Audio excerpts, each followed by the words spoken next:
My name is Mara Bennett. I'm 31 years old, and the night my life turned sideways, literally, I learned exactly where I ranked on my boyfriend's priority list. Spoiler, somewhere below cheap vodka and his ex-girlfriend. By trade, I'm a welder.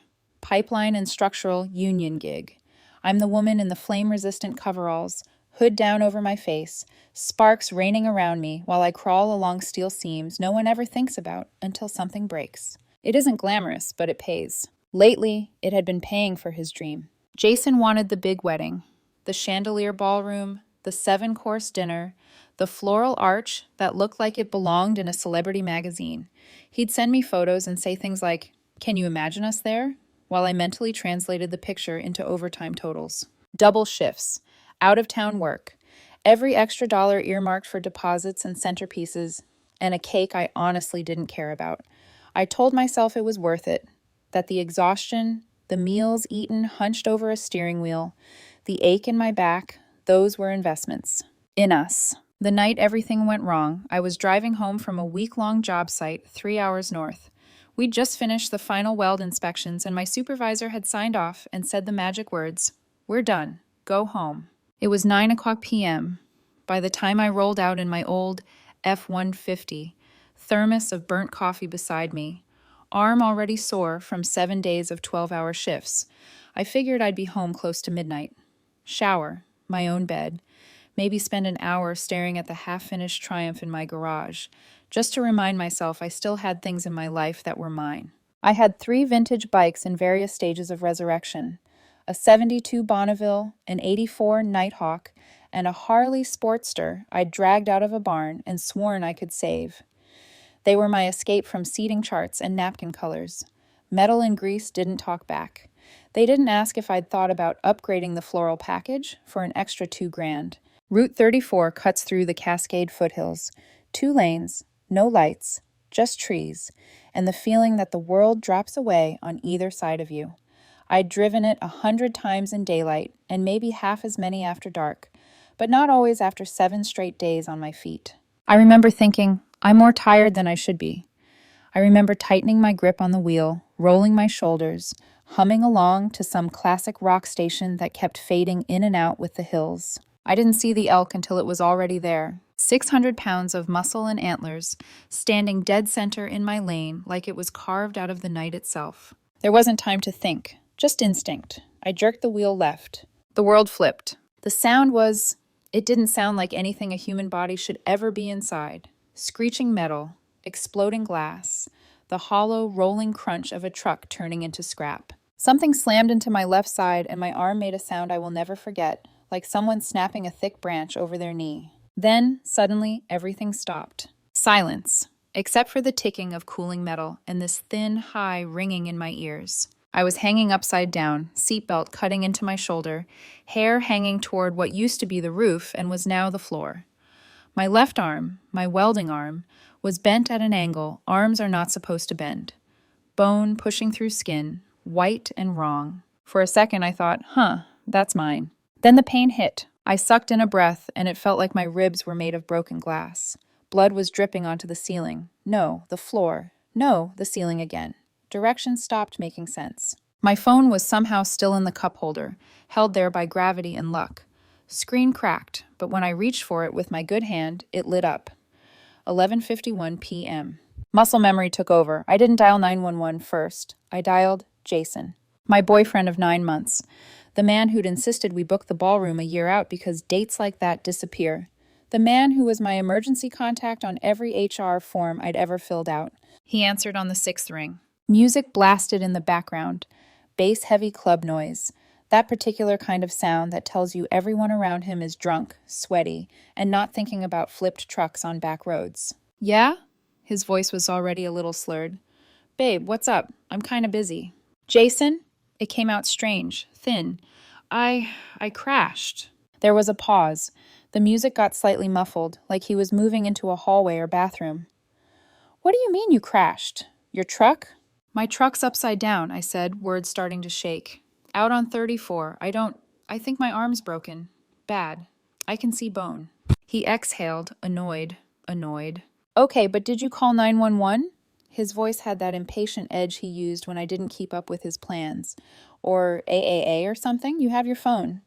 I called you, I said. You're my emergency contact. I'm hanging in a ditch, Jason. I can't move my arm. I don't know if I can get out. He clicked his tongue. Mara, I'm at this thing with Paige. I really can't just bounce right now. I froze, for a second forgetting about the pain. Paige? My voice went even quieter. Your ex-girlfriend Paige? Yeah, she had some family drama. Bad night. I promised I'd be here for her. He sounded almost defensive. You know she was my first love. You get that, right? She needed someone. She needed someone, I repeated slowly, staring at the splintered glass inches from my face. Jason, I'm bleeding in a crashed truck. I can't feel my fingers on one side. I need someone. You have a phone, he said again. You're independent. You've always been good at handling yourself. Just call 911, okay? I'll see you when you get home. Then he hung up. For a heartbeat, I thought the call had dropped. I stared at the spiderweb of cracks across my screen, at the tiny call-ended text. He chose his ex-girlfriend over me, over this, over the very real possibility that I might not make it out of this truck. Something inside me went very, very calm. I dialed 911. The operator's voice was steady, practiced. They asked where I was, what I could see, whether I was alone. They didn't tell me Paige needed them more. They didn't ask if I'd already tried handling it myself. 18 minutes later, I saw flashing lights strobing through the trees, then the scrape and groan of metal as the fire department worked to peel my truck open. Every jolt sent lightning through my arm. The EMTs were efficient, gentle. They stabilized my neck, braced my arm, and carefully cut me out of the seatbelt. One of them muttered, "Compound fracture, radius and ulna, probable rib involvement," and all I could think was, how am I supposed to weld with this? How am I supposed to work? How am I supposed to pay for Jason's chandelier now? On the ambulance ride, someone asked, "Is there anyone you want us to call?" I thought about Jason in some dim bathroom, talking to me with club music pounding behind him, about Paige and her rough night, about how small my voice had sounded when I'd asked for help. Nah, I said, I'm good. That was a lie, but it was the only thing that didn't make my chest hurt more. Surgery happened in a blur of fluorescent lights and consent forms. They told me they were going to put my arm back together with pins and plates. That recovery would be 6 to 8 weeks before I could use it normally. 2 to 3 months before I'd be strong enough for full-duty welding. Translation, no income, no overtime, no ballroom. I woke up around 9 the next morning with a cast from knuckles to shoulder and a pain I could feel even through the meds. My phone was on the tray table, no missed calls from Jason. Just a text from my mom, a worried barrage from my supervisor, and one from Duncan, my oldest friend. Heard you were in an accident. Where are you? I'm coming. He showed up an hour later, smelling like coffee and sleep deprivation, the way real friends do when they've driven across town without stopping for a shower. He didn't come, he said quietly after the nurse left, eyes flicking to my empty bedside chair. I didn't ask how he knew who he was. No, I said, he was busy. Duncan's jaw tightened. With who? Paige. Saying her name made it feel more real. He told me to call 911 myself. There was a beat of silence. Then he can handle losing you himself, Duncan said. Let's focus on getting you better. By noon, Duncan was driving me home. My arm throbbed with every bump in the road. The cast felt like concrete. When we pulled into the driveway, Jason's car wasn't there. You want me to stay? Duncan asked. I stared at the front door, at the stupid little wreath Jason had insisted we hang because it makes the place feel welcoming. No, I said. I got it. Thanks for everything. Call me, he said. Anything you need. Inside, the apartment felt wrong. Too quiet. Too clean. No sign of Jason. No note. Nothing. I sank onto the couch, my arm heavy in my lap, and pulled out my phone. Habit took me to the location-sharing app before I'd fully decided what I was doing. We'd turned it on months ago. Just in case, he'd said. It's what couples do now. Apparently, what couples do now is let their girlfriends see exactly which luxury apartment complex their boyfriend spent the night at while they were in surgery. Riverside Apartments, East Side, way out of our price range. I dug a little deeper. Resident Directory, Unit 347. Paige Nolan. My vision tunneled for a second. Not from the meds, not from the pain. He didn't just stay out. He slept at his ex-girlfriend's place while my arm was being drilled and plated back together. I took screenshots. Location, directory, timestamps. I didn't know what I would do with them yet, but I knew one thing with absolute burning clarity. Whatever we were before that crash, whatever story I'd written in my head about us, it was over. I just hadn't told him yet. Jason came home at 2 in the afternoon. I heard his car before I saw him, familiar engine noise pulling into the driveway like it had 1,000 times before. For a second, purely out of habit, my heart lifted. Then I remembered Riverside Apartments, Unit 347, and the way he'd said, "I'll see you when you get home," like I was just late coming back from a grocery run. The front door opened. His voice floated in, cautious. "Mara?" I stayed on the couch, my casted arm propped on a pillow, swelling pressing against plaster. The pain meds were fading, and a slow throb had started. He walked into the living room, still wearing last night's clothes. Shirt wrinkled, hair undone, faint smears of someone else's perfume clinging to him. His eyes swept over me and my cast, then flicked away like it was too bright to look at. "Hey," he said, forcing a smile. "You're home. How are you feeling?" "My arm is held together with hardware," I said flatly. "Surgery was this morning." I lifted the cast a little. Purple bruising peeked at the edges of the bandages. It wasn't pretty. He didn't move closer, didn't reach for my hand, just stood there with his keys still in his fingers, like he hadn't decided if he was staying. "Wow," he said. That looks bad." I let the silence sit. "My mom called you," I said finally. "She told you I'd been in an accident." He shifted his weight. "Yeah, she left a couple messages. I was going to call back." "When?" I asked. "On the drive over from Paige's place?" His eyes snapped to mine. There it was, the flinch. What's that supposed to mean? I picked up my phone with my good hand, thumbed the screen to wake it, turned it so he could see. His name, time-stamped, location sharing, Riverside Apartments, Unit 347, the resident directory entry with Paige's name. "If you're going to lie to me," I said, "you should probably turn off location sharing first." He stared at the screen. Color rose in his face. "You went through my location?" "You put your location on my phone," I said. "You said it was about safety." "Well, yeah, but that's not—" He cut himself off, shook his head. "You're making this into something it's not. Paige was having a rough night. She texted. I said I'd be there. One thing led to another. I had a few drinks, and I wasn't safe to drive. I crashed on her couch. That's it." "The night my truck flipped," I said. "The night I called you from a ditch with my bone sticking out of my arm." He rolled his eyes. "You're exaggerating." I wanted to laugh. "No, Jason, I'm really not." He sighed, dragging a hand through his hair. "Okay, look, I'm sorry I didn't show up the way you wanted, but I figured you'd handled it. You're good at that. You always say you don't need anyone." "I never said I didn't need anyone," I replied. "I said I could carry my own weight. That's not the same thing as wanting to bleed out alone." "You called 911, didn't you?" he said, like this was his closing argument. "They got you. You're here. It worked out." My ribs ached, and not just from the fracture. "You know what the worst part is?" I asked. "It's not the crash. It's not the surgery. It's that the first time I've ever needed you like this, you were too busy babysitting your ex-girlfriend's feelings." "That's not fair," he snapped. "Paige was having a crisis, okay? Her family. And I was having a compound fracture," I cut in. "We can compare trauma if you want, but I'm pretty sure my bone wins." He glared at me, and for a second I saw the version of him I hadn't wanted to admit existed. The one who hated not being seen as the hero. "You're being dramatic," he said. "You're alive. You're fine." "Fine." I looked around at the apartment. The framed engagement photos on the wall, the glossy binder from the venue on the coffee table, the email printouts with payment schedules and words like non-refundable highlighted in yellow. "No," I said quietly. "I'm not fine, and we're not fine." He frowned, confusion knitting his eyebrows. "What are you saying?" "I'm saying there's no wedding." My voice didn't shake. I was proud of that. "And there's no we." He laughed. Actually laughed. "You're breaking up with me? Because I didn't rush to your bedside like some movie boyfriend? Mara, come on." "It's not about one night," I said. "It's about what that night proved. When things flipped, literally, you chose your ex over me. You chose a club over a ditch, and then you didn't even bother to show up after." "You're twisting everything," he said, voice rising.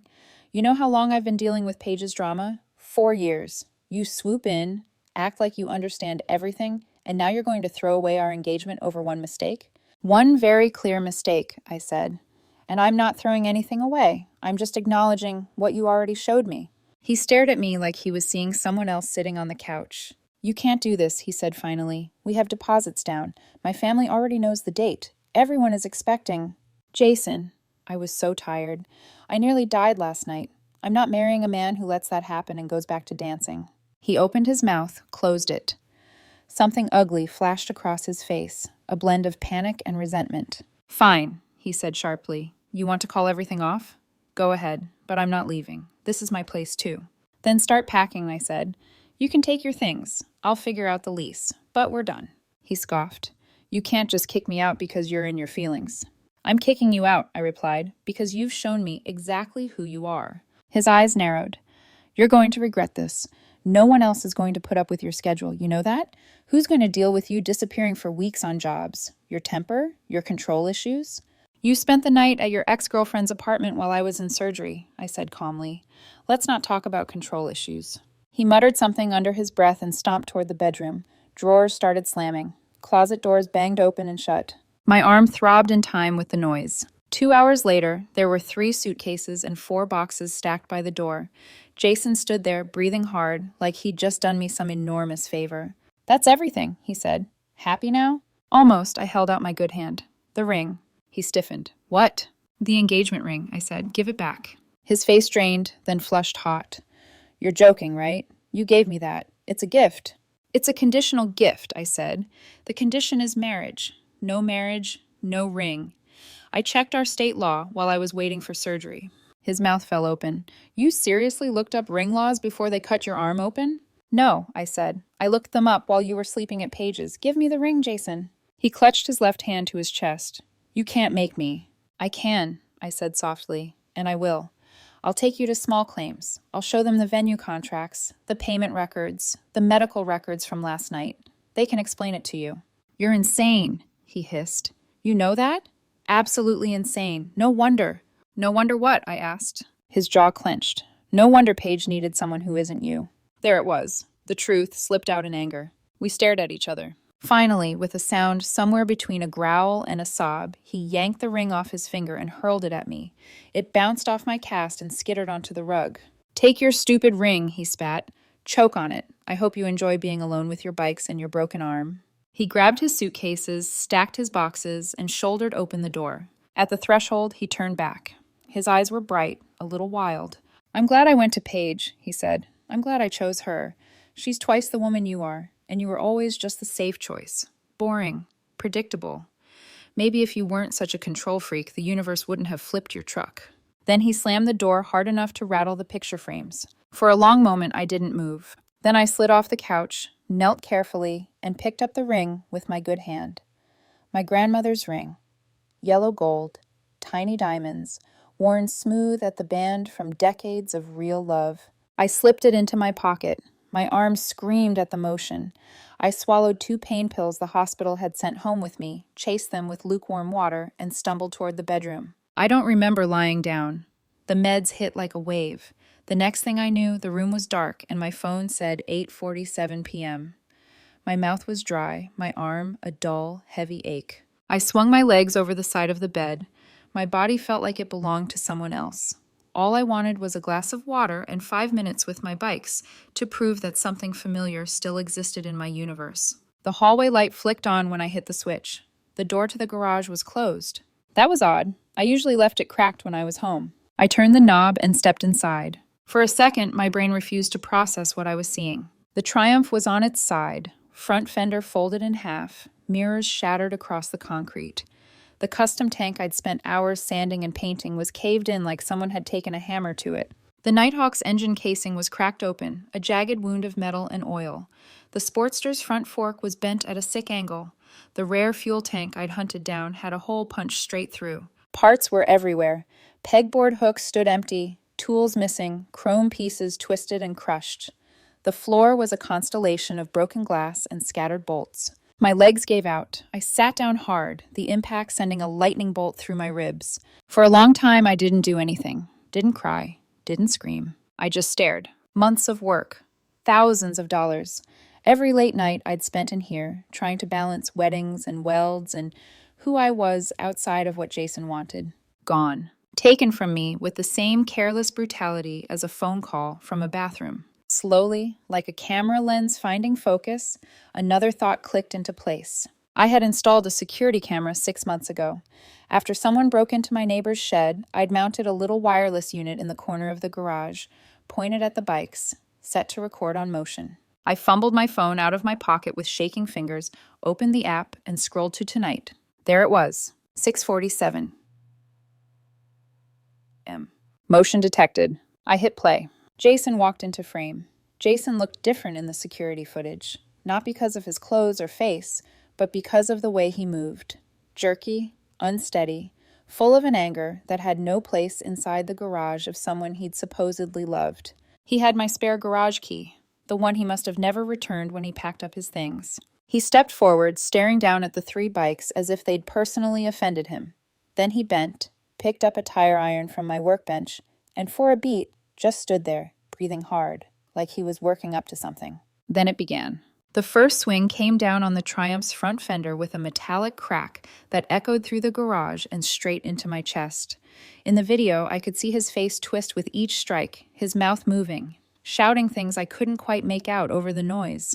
He didn't stop after 1 hit, or 5, or 10. He hit the Triumph until the tank dented inward, until the front wheel crumpled beneath the force. Then he moved to the Sportster, raised the tire iron, and punched straight through the fuel tank I'd spent 3 months trying to find. He swung again, and again. Tools flew off the pegboard. Chrome shattered. Bolts skittered across the concrete.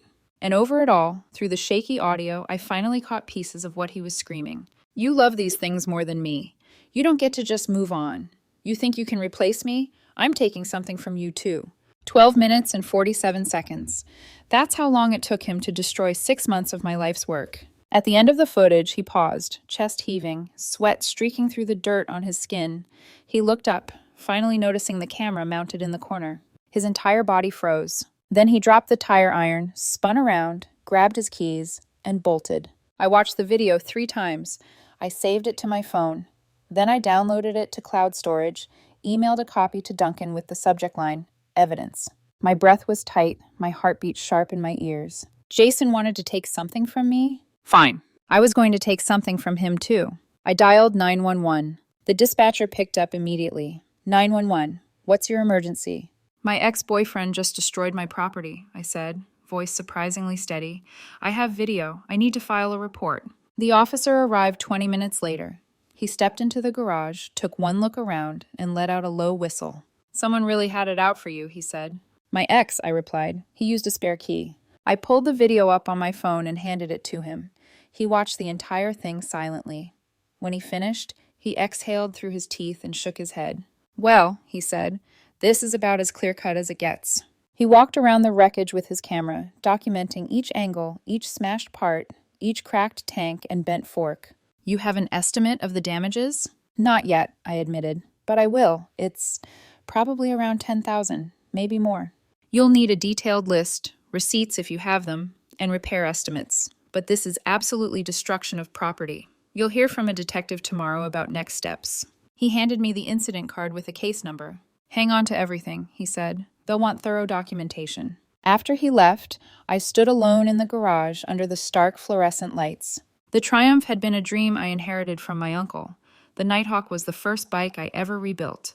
The Sportster was the one thing that had kept me sane through wedding planning chaos. Now they looked like someone had taken a sledgehammer to my ribcage. I sank onto an overturned milk crate and let the silence settle around me thick and heavy. The pain pills were wearing off, but I didn't move. I couldn't. I didn't cry. I didn't scream. I didn't even curse. I just felt emptied, like Jason had carved out the fullest parts of me and left the shell. Eventually, with hands that wouldn't stop shaking, I texted Duncan. He destroyed the bikes. All 3. I have footage. 3 dots appeared almost immediately. "What?" "I'll be there first thing in the morning. We'll document everything." "You're suing him." I stared at the message for a long moment. "Yeah," I typed. "I am." Duncan arrived at 8 the next morning with coffee in one hand and 2 breakfast sandwiches in the other. His expression hardened the second he stepped into the garage. "Jesus, Mara," he whispered. "He really did it." For the next 4 hours, we documented everything, every dent, every scratch, every broken mirror and shattered paint job. We photographed from multiple angles, shot video walkthroughs, pulled up receipts for every part I'd ever purchased. By noon, I had a spreadsheet broken into categories. Parts destroyed, estimated labor hours, manufacturer replacement costs, special order components, tools damaged, total 11 foreign, and that was a conservative estimate. "You have to take him to small claims," Duncan said. Max out the claim, make him pay every penny. I will, I said quietly. He's not walking away from this. You know what my dad always says? Duncan added, flipping through the binder we'd assembled. Breakups are emotional. Destruction of property is a crime. I huffed a humorless laugh. Your dad is a wise man. By that afternoon, I was at the courthouse filing a small claims lawsuit for the maximum amount, $10,000. The clerk glanced at the evidence and raised her eyebrows. This is thorough. I want him served at his workplace, I said. She looked up. At his work? Yes, I said, meeting her eyes. When the lobby is full. She didn't ask further questions. She stamped the papers, entered the information, and said, You'll get your court date in the mail. Probably 4 months out. We're very backed up. 4 months. 4 months to think about everything he'd done. 4 months of physical therapy. 4 months of waking up to an empty space where a man I'd believed in used to be. But I wasn't worried, because Jason wasn't just going to regret leaving me in that ditch. He was going to feel it. Every month, every paycheck, every reminder carved into what he owed me. And this time, I was the one choosing that ending. The next 4 months moved in slow, uneven steps, like my life had been knocked off axis and was still trying to spin its way back into balance. My arm healed inch by inch, never fast enough to satisfy the anxious knot in my chest. The cast came off after 6 weeks, revealing a limb that barely looked like mine, pale, thin, the muscles shrunken from disuse. My fingers trembled when I tried to lift even the lightest object. You'll get there, the physical therapist assured me. Muscle comes back. You're stubborn. That helps. It did help, but not as much as the mounting anger. Every time a bill arrived, hospital charges, surgery co-pays, medication costs, missed wages, the anger sharpened like a blade. Every time I walked into the garage and saw the wreckage of my bikes, the anger burned hotter. Every time I received a disability check that barely covered rent, the anger steadied into resolve. Jason didn't just break my trust. He broke things that had taken years to build, and he was going to answer for it. The serving. 3 weeks after filing, I received confirmation. Jason had been served at the Belmont Country Club. I didn't have to imagine how it went. Duncan's cousin happened to be working catering that morning and texted Duncan, who forwarded it to me. Your guy made a scene.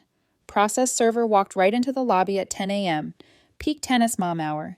Handed him the envelope. He went white, then red. People stared. Someone dropped a latte.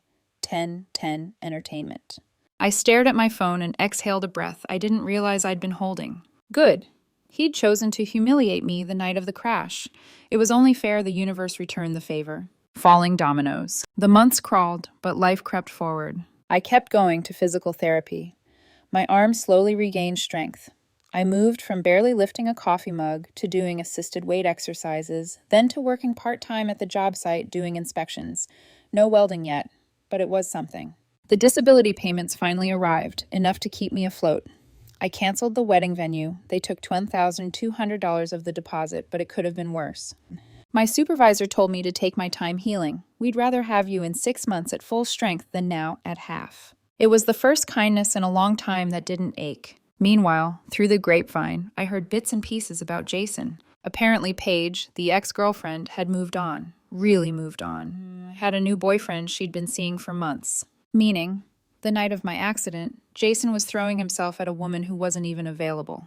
And then it got worse, according to Duncan's cousin. Paige's boyfriend found out she'd let Jason stay over. He dumped her immediately. No second chances. Just, you let your ex into your home? We're done. Paige tried to cut Jason out completely after that, but Jason didn't take the rejection gracefully.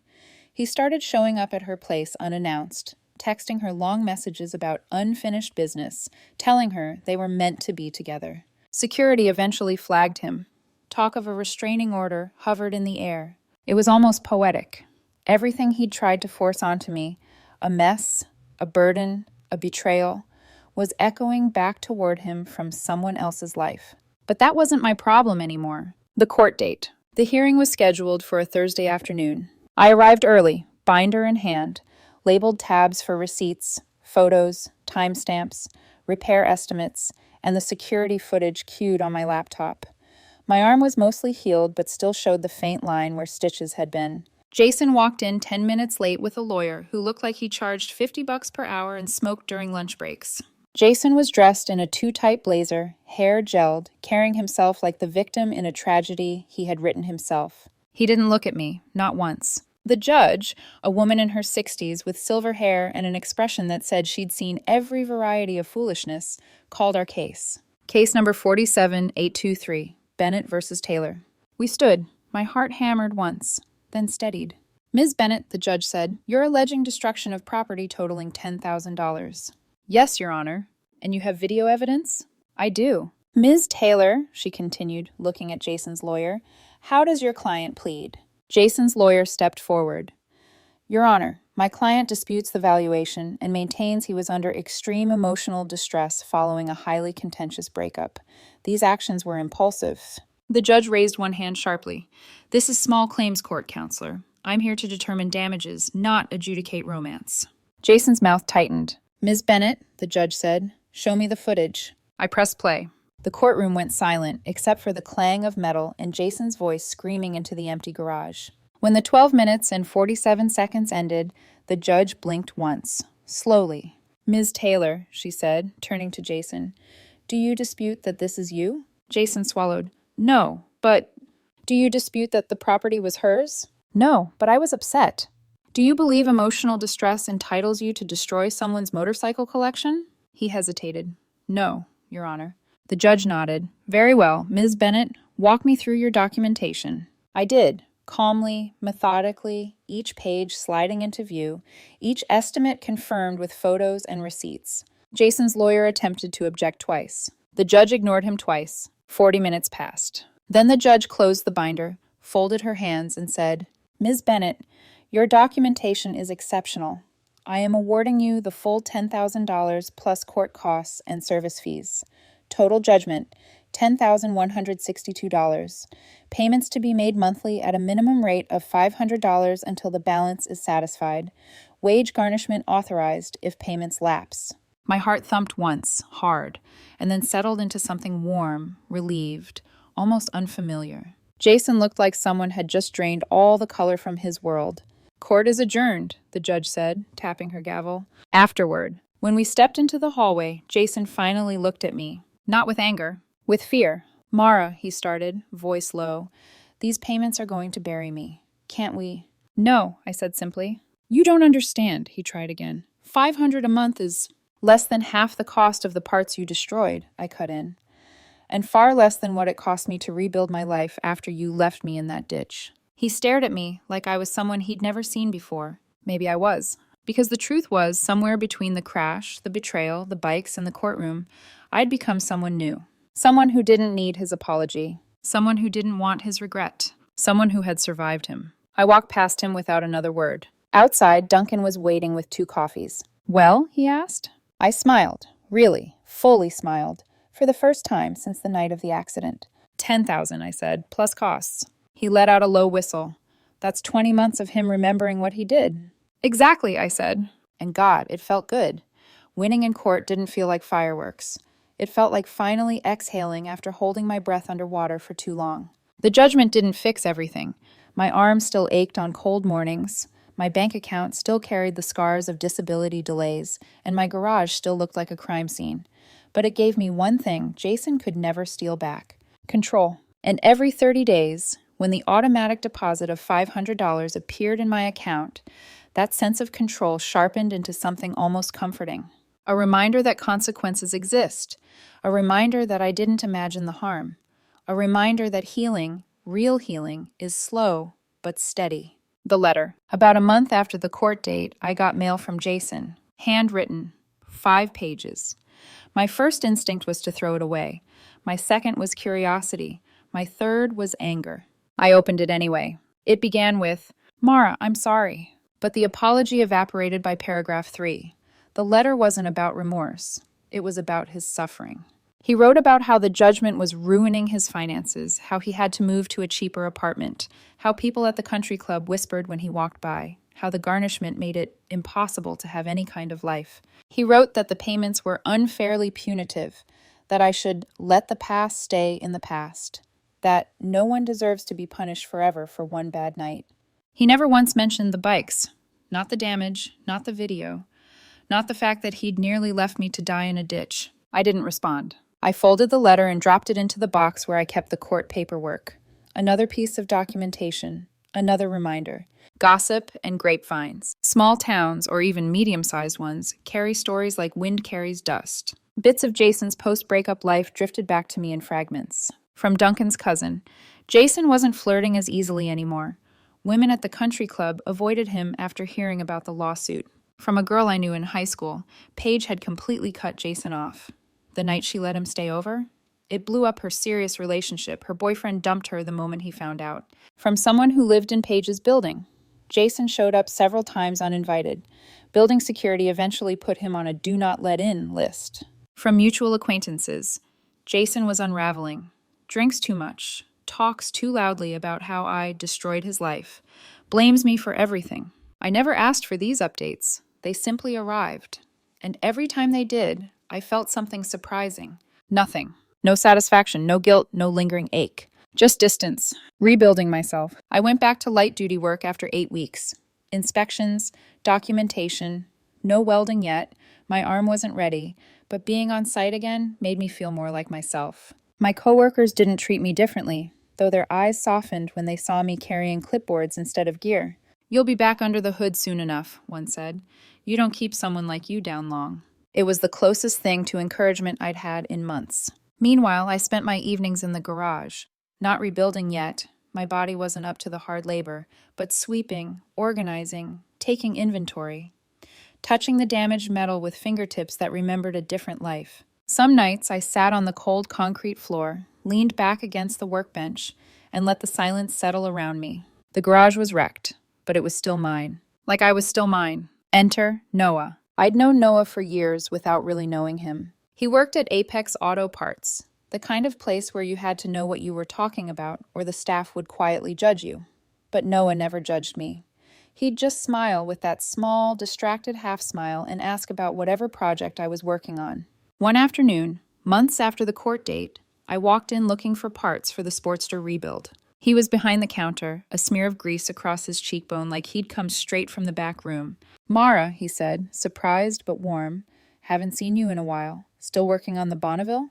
I shook my head. "That one's gone." His smile faded. "What happened?" I told him everything. The accident, the breakup, the garage destruction, the lawsuit, the payments. He listened without interrupting. Not once did he look at his phone or another customer. He just listened, brows furrowed, hands resting on the counter like he was grounding himself. When I finished, he exhaled slowly. "Your ex sounds like a piece of work." I huffed a laugh. "That's putting it nicely." "You need help rebuilding?" he asked. "Because I restore vintage Hondas. I've got a '78 CB750 in the garage right now, almost done. Could use another set of eyes." I blinked. "You'd let me look?"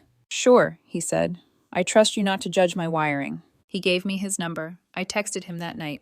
We met the next weekend. Something easy. Noah's garage was the opposite of mine. Clean, calm, organized. Everything in its place. Everything intentional. We talked for 3 hours straight that first day, about carburetor tuning, chrome polishing, torque values, gas tank restoration, paint jobs, vintage parts sourcing. Not once did my arm ache with the memory of Jason. Not once did my chest tighten. Noah was quiet in a way that made me feel louder inside, steady in a way that made my pulse slow, not performing, not pretending, just there. Over the next months, we hung out regularly. Sometimes in his garage, sometimes grabbing dinner after work, sometimes just talking in my driveway with the night breeze blowing through. He never made me feel like I owed him anything. He never pushed. He never even flirted, not really. One evening, after 4 months of this easy rhythm, he looked at me over the rim of a mug and said, "I like you, a lot, but I don't do complicated, and I don't do drama. I need to know you're ready for something slow, something steady." And I realized I was. "I'm not asking for complicated," I said, "just honest." We started dating, quietly, intentionally, no fireworks, just warmth, just safety. And then the call. A month after Noah and I became official, my phone rang from a blocked number. I almost ignored it. Instead, I answered. "Mara," Jason's voice said, shaky, frantic. "Please don't hang up." Cold washed through me. "What do you want?" "I'm going to prove I still love you," he said. "I'm going to do something big, something permanent." A sick dread curled in my stomach. "What are you talking about?" "I booked a tattoo appointment," he said. "Tomorrow. I'm getting your name on my forearm. Big letters, so you'll know I'm serious. I stared at my reflection in the microwave door, stunned. Jason, I don't care if you tattoo my face on your spine, I said. We're done. You won't say that after you see it, he insisted. You'll know I'm committed. You'll know I'm not giving up. Don't do this. I am, he said. Tomorrow. And when you see it, you'll understand. He hung up. I stared at the phone for a long time. Noah, who'd been leaning against the counter, raised an eyebrow. What was that? I blew out a breath. The beginning of something very stupid. I had no idea how right I was. The next afternoon felt beautifully normal. Noah and I were in my garage, the same garage Jason had turned into a battlefield months earlier. But now it was cleaner, warmer. I'd swept, reorganized tools, and hung soft lighting to replace the harsh fluorescence. The wreckage had been cleared. The space felt like a wound that had finally begun to scar over. We were working on Noah's 78 CB750, tightening the last bolts on the carburetor assembly. The air smelled like metal, old gas, and the faint citrus of Noah's soap. It felt peaceful, solid in a way I hadn't felt in almost a year. Then we heard stumbling on the driveway. Not footsteps, stumbling. Followed by a slurred, too loud voice yelling my name. Noah looked up. Expecting anyone? No, I murmured. A shape appeared in the doorway. Jason. He looked wrong. Clothes rumpled, eyes bloodshot, hair sticking out like he'd been clawing at it. And on his left forearm, wrapped in fresh, peeling medical bandage, was something swollen and angry-looking. He staggered inside. Mara, he said, voice immediately cracking. Look what I did for you. Before I could react, he lurched forward and ripped off the bandage. Underneath was a huge, raw tattoo of my name. Mara. Poorly inked, uneven letters, lines shaky and blown out. Surrounding skin red, inflamed, maybe even infected. I felt my stomach turn, not from flattery, not from fear, but from the sheer grotesque desperation etched into his skin. I did it, he whispered. So you'd know. So you'd see I'm serious. We're meant to be together. I blinked. Jason, that's the dumbest thing you've ever done. His face contorted. No, it's romantic. It proves I love you. Funny how he talked about love. After everything he'd done, he still saw love as possession, not responsibility. Then he noticed Noah. His head jerked, his eyes narrowed. Who the hell is this? He demanded. I stepped between them. Jason, this is none of your business. His face went red, blotchy, furious. You moved on? Already? With some random guy from a parts shop? Noah remained calm, hands loose at his sides. He didn't move toward Jason, didn't posture, didn't even raise his eyebrows, which only seemed to enrage Jason more. This is what you replace me with? Jason shouted. Some boring mechanic who thinks he knows engines? Noah actually does know engines, I said flatly. Better than you ever did. That did it. Jason lunged, not at me, but at Noah. I reacted on instinct, stepping in front of him, pushing him back with my good arm. Stop it! He shoved me, hard. The impact sent pain shooting through my healing ribs, and Noah immediately stepped forward, voice firm, but calm. Back off, Noah said. Now. Jason whipped towards me, eyes wild. You don't get to tell me to back off. You're mine. No, I said, I'm not. Something in his face crumbled, then snapped. He swung. A wild, open-palmed slap across my cheek. The sound cracked through the garage. Noah moved instantly, grabbing Jason's arm before he could swing again, holding him firmly, but without aggression. That's enough, Noah said, voice still dangerously calm. Leave.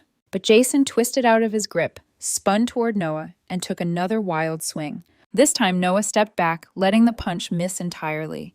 Jason stumbled, losing balance, nearly crashing into the CB750.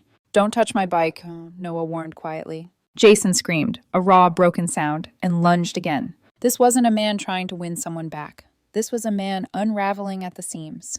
I pulled out my phone and dialed 911. Jason froze. What are you doing? What I should have done a long time ago, I said. You just hit me. You tried to hit Noah, and you're violating the restraining order. He let out a shrill, panicked laugh. A restraining order? We're engaged. We haven't been together in 8 months, I said. Leave. Now. He grabbed for my phone. I jerked it upward out of reach. The dispatcher answered. 911, what's your emergency?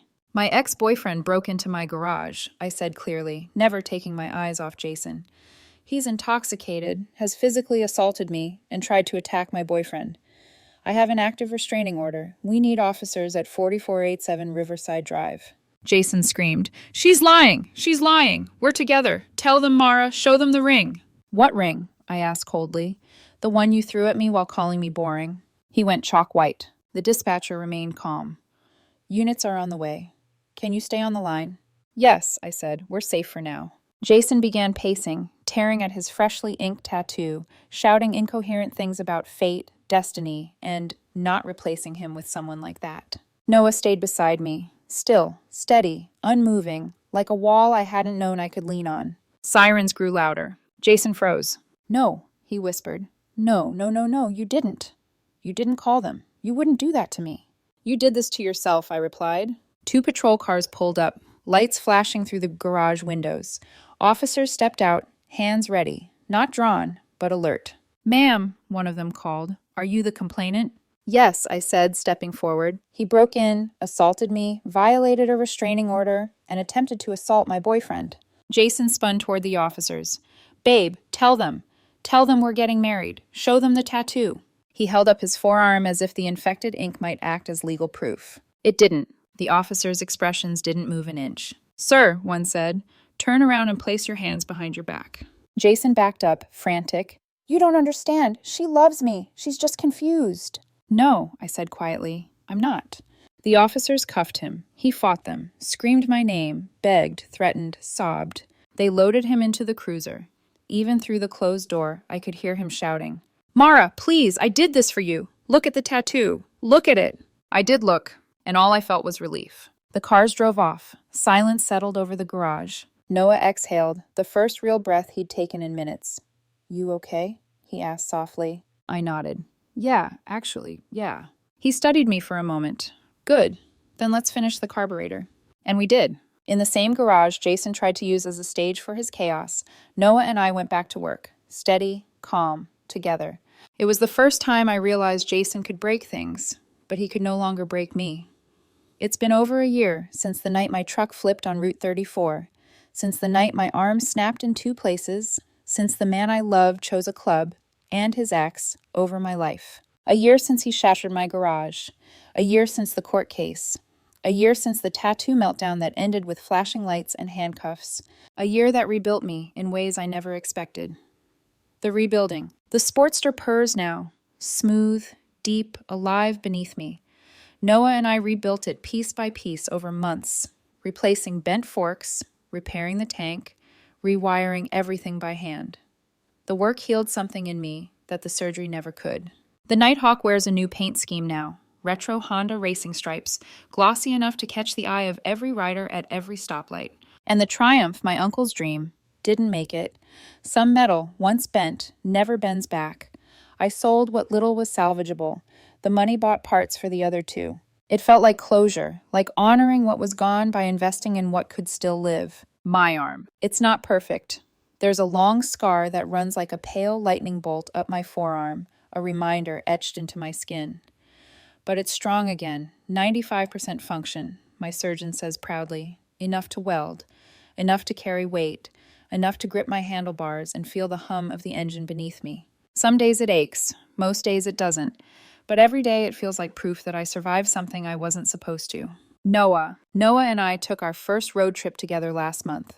2 bikes, mountain roads, cold wind, and long stretches of silence that felt like peace, not emptiness. He never tried to save me, never tried to fix me. He just showed up, every time, every day. The way real love should feel, steady, respectful, calm. Not fireworks, not chaos, not desperation painted into a tattoo. Just 2 people choosing each other, again and again.